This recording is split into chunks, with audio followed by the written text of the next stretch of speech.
Hey everyone, Namaste, Jai Swaminarayan. Welcome back to my channel, Deep's Home Life, and hope you are all doing well.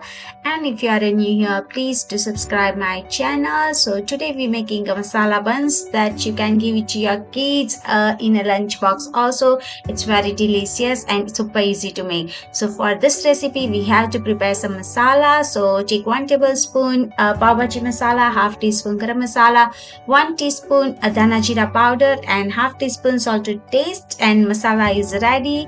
You can use this masala in this recipe and watch the rest of the video. Hope you like it. Don't forget to like, share and comment, and see you soon. Till then, take care. Bye. Thank you for watching. Bye. Annyeong.